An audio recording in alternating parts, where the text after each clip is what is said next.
Top quality और consistent performance के लिए सिर्फ सिल्वर पंप नाम याद रखना। ಇನ್ನು ಯೋಗ ದಿನಾಚರಣೆ ಯಾವ ರೀತಿ ನಡೀತು ಅದೆಲ್ಲದರ ವಿವರಗಳನ್ನು ನಾವು ನೋಡಿದ್ವಿ. ಇನ್ನು ಯುದ್ಧದ ಬಗ್ಗೆ ಮಾತಾಡಬೇಕು. ಯಾಕೋ ಈ ಯುದ್ಧ ನಿಲ್ಲುವಂತ ಲಕ್ಷಣಗಳು ಕಾಣ್ತಾ ಇಲ್ಲ, ಇನ್ನೂ ತೀವ್ರ ಸ್ವರೂಪ ಪಡಿತಾ ಇದೆ. 9 ದಿನಗಳಾಯಿತು. ಇರಾನ್ ನಗರದ ಇಸ್ಫಹಾನ್ ಮೇಲೆ ಇಸ್ರೇಲ್ ದೊಡ್ಡ ಪ್ರಮಾಣದ ದಾಳಿ ಮಾಡಿದೆ. ಇಸ್ಫಹಾನ್ ಪ್ರದೇಶ ಟಾರ್ಗೆಟ್ ಮಾಡಿ ಡೆಡ್ಲಿ ಅಟ್ಯಾಕ್ ತೋರಿಸ್ತೀವಿ ನೋಡಿ. ಆ ಅಟ್ಯಾಕ್ ಯಾವ ರೀತಿ ಆಯಿತು ಅಂತ.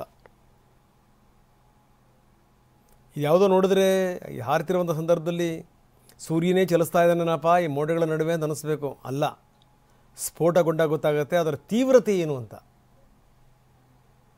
ಸಾವಿರ ಕಿಲೋಮೀಟರ್ ದೂರದಲ್ಲಿರುವಂಥ ರಾಷ್ಟ್ರಗಳು ಹೀಗೆ ಕಿತ್ತಾಡ್ತವೆ ಅಂತಂತಂದರೆ ಏನದ ಅರ್ಥ ನೋಡಿ. ಒಂದಾದ್ಮೇಲೊಂದು ಇರಾನ್ ನಗರದ ಇಸ್ಫಹಾನ್ ಮೇಲೆ ಇಸ್ರೇಲ್ ಮಿಸೈಲ್ ದಾಳಿ ನಡೆಸಿರುವಂಥ ರೀತಿ ಬಹುಶಃ ಇಸ್ರೇಲ್ ಯೋಚನೆ ಕೂಡ ಮಾಡಲಿಲ್ಲ. ಅಷ್ಟರ ಮಟ್ಟಿಗೆ ಇರಾನ್ ಈ ಬಾರಿ ತಕ್ಕ ಏಟನ್ನು ಕೊಟ್ಟಿದೆ. ಹೀಗಾಗಿ ಇಸ್ರೇಲ್ ಕೆರಳಿ ನಿಂತಿದೆ. ಇಲ್ಲಿ ತನಕ ನಾವು ಸುಮ್ಮನಿದ್ವಿ, ನಮಗೆ ದೊಡ್ಡ ಸಂಗತಿ ಅಲ್ಲ, ಇರಾನ್ನ ಸರ್ವಾಧಿಕಾರಿಯನ್ನೇ ನಾವು ಹೊಡೆದು ಕೆಡವುತ್ತೀವಿ ಅಂತ ಶಪಥ ಮಾಡಿದೆ.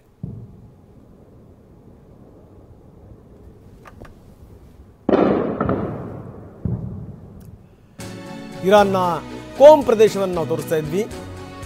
ವಸತಿ ಕಟ್ಟಡಗಳನ್ನು ಗುರಿಯಾಗಿಸಿಕೊಂಡು ದಾಳಿ ಮಾಡಲಾಗಿದೆ. 2 ನಾಗರಿಕರು ಸತ್ತಿದ್ದಾರೆ, ಬಹಳಷ್ಟು ಜನ ಗಾಯಗೊಂಡಿದ್ದಾರೆ. ಯುದ್ಧದಲ್ಲಿ ಯುದ್ಧ ನೀತಿಗಳಿದೆ. ಅಲ್ಲಿ ನಾವು ದಾಳಿ ಮಾಡಬಾರ್ದು, ಇಲ್ಲಿ ದಾಳಿ ಮಾಡಬಾರ್ದು, ಯಾವ ಕೂಡ ಬರಲ್ಲ. 1000 ಬೆಡ್ಗಳ ಆಸ್ಪತ್ರೆ ಮೇಲೆ ದಾಳಿ ಮಾಡ್ತಲ್ಲ ಇರಾನ್. ಆ ಸಂದರ್ಭದಲ್ಲಿ 8 ಜನ ಸತ್ತರು ಹೇಳಿ, 8 ಜನ ಗಾಯಗೊಂಡರು. ಇನ್ನು ನಾಗರಿಕ ಪ್ರದೇಶಗಳ ಮೇಲೆ ಇಸ್ರೇಲ್ ದಾಳಿ ಮಾಡ್ತಾ ಇದೆಯಲ್ಲ ಇರಾನ್ ಮೇಲೆ, 8 ಜನ ಸಾಯ್ತಾ ಇದ್ದಾರೆ,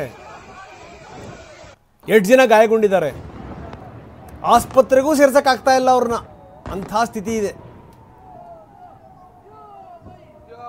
ಕೋಮ್ ಪ್ರದೇಶವನ್ನು ನಾವು ತೋರಿಸ್ತಾ ಇದ್ವಿ ಯಾವ ರೀತಿ ಮಿಸೈಲ್ ದಾಳಿ ಆಗಿದೆ ಅಂತ.